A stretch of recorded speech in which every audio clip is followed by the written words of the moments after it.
Hello everyone.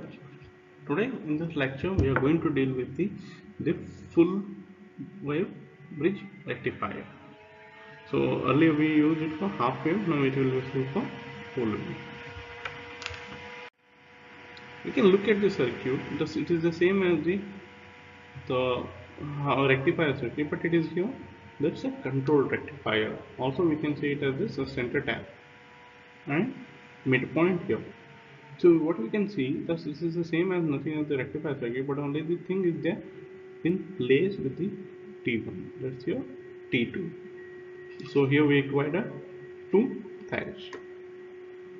So this is usually a type of the input signal has been coupled through the transformer to the center tap secondary. This is a 12 0 12 like or 18 0 18 like that it is there. So what is happening here in the positive half cycle of the AC supply, when terminal A of the transformer is positive with respect to the terminal B,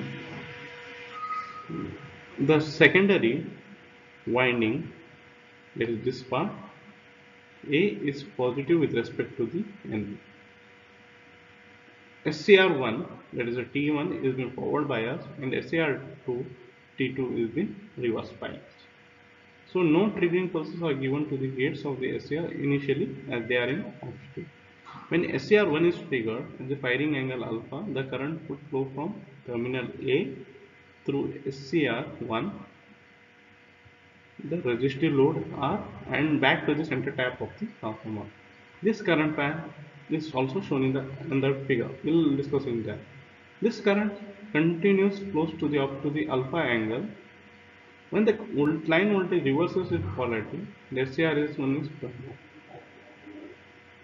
depending upon the value of a alpha and the load parameter, the conduction angle of SCR1 may be any value between 0 to 5. You can look at here. That is, it is varying from 0 to alpha. What is happening here? The firing pulses has been initiated here, and it has been starting conductor T1. So this is the positive half cycle. What is happening here?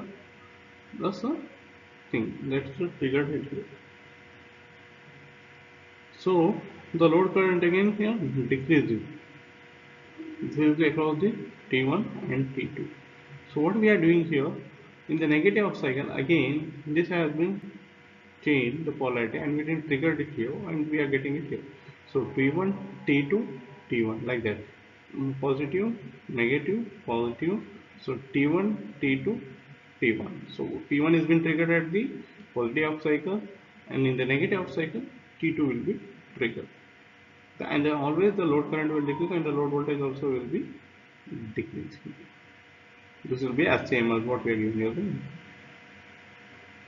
So what is happening here, the triggering angle, it will be like a, when SCR2 is being triggered, the alpha plus pi plus alpha current would flow, because here pi plus alpha will be given. So that will be the triggering angle for the T2 till here pi plus alpha. So pi plus alpha will be for the triggering.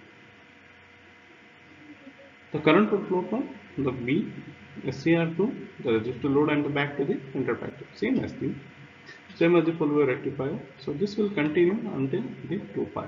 So this is for 0 to pi is for positive half cycle, pi to 2 pi is for the negative half cycle.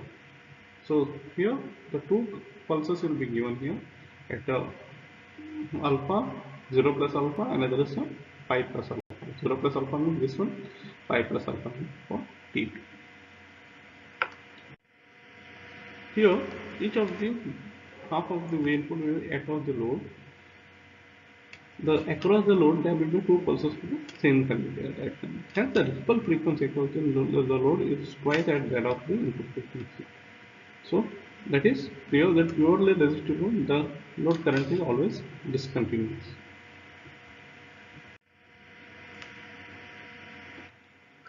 Now what is happening here?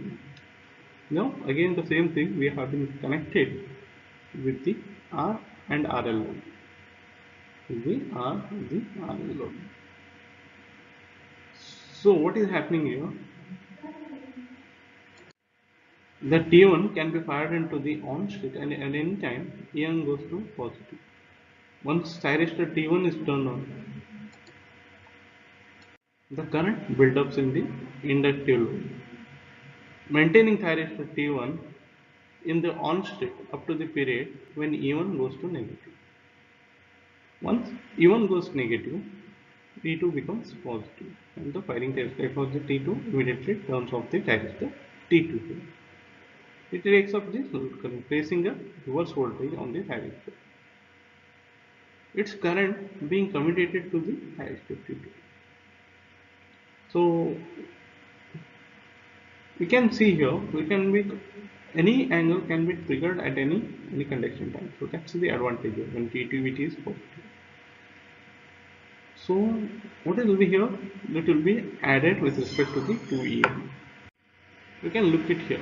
This is the cycle, and this when with the reactance flow, the load current will be constant here because of the presence of a continuity cell and an inductor.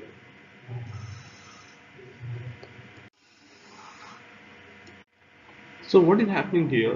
In the negative half cycle, the two peaks will be getting added due to the presence of the inductor. The excess load, whatever is there, will be get added, and this will be across the EM. The load current is continuous here. That's what I'm going to do.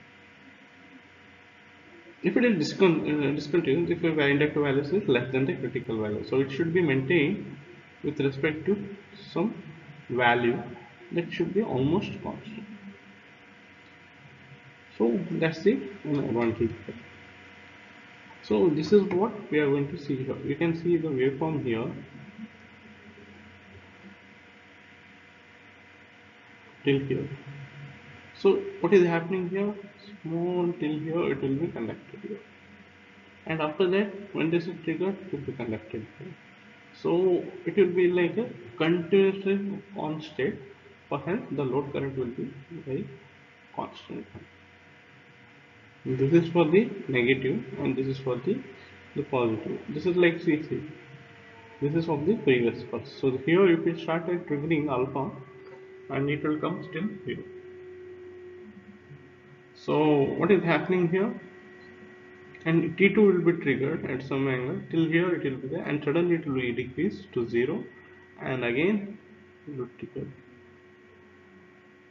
So this is where the state of the continuous T1 and T2. So here alternatively T1 and T2 will be working.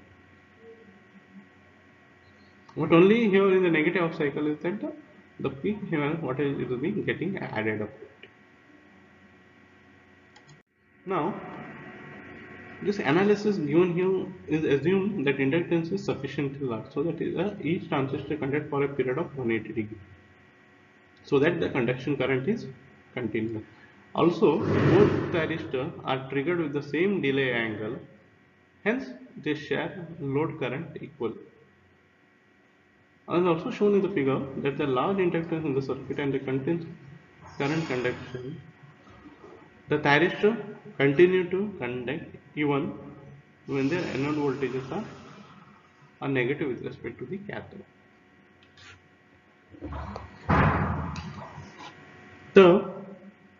Some observation need to be done from this thing.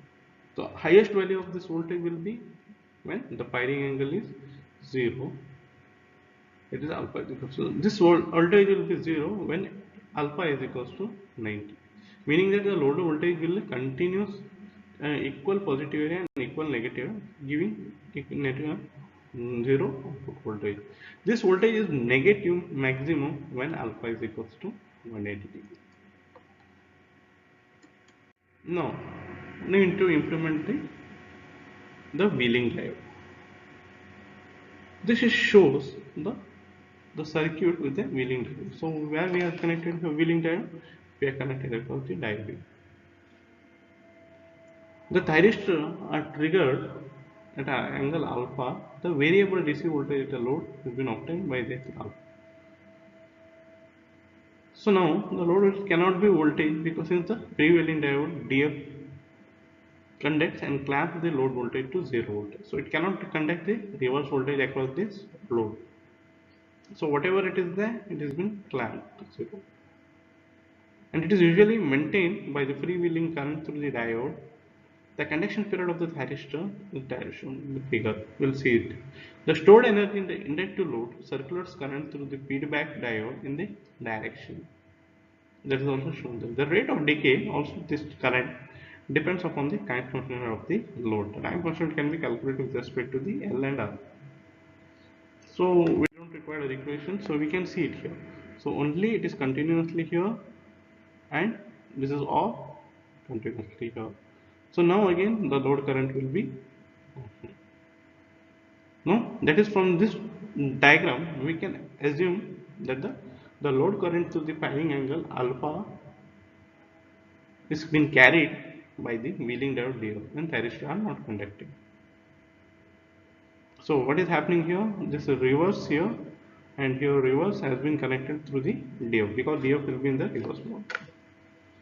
So we can make, instead of continuous working, we can make it for limiting, so that we can avoid the reverse current and the reverse voltage to be flown back to the circuit. So till here in this from the previous video, in this video we have analyzed the single phase half wave and a full wave rectifier. They are both are same, nothing much difference in those. What is the difference is that we are adding of the SCR, and we need to have a triggering pulse circuit to be triggered. We have seen, right, RRC and UJT triggering here. Similarly, we need to be triggered at a limit unit in time. So these are the things we need to be remember. So half wave with the R load, RL load, and the effect of wheeling diode. Then full wave, half wave, full wave with respect to R load, RL load, and effect of wheeling diode. So nothing much of wheeling diode here. Just the simple conclusion is that we are clipping off the negative part, and because the diode DF conducts through it, so whatever is there remaining helping. So MD Singh and KB Kanjanjani is the reference book, and I also refer for this unit from this unit. And the rest is tabbed by the video.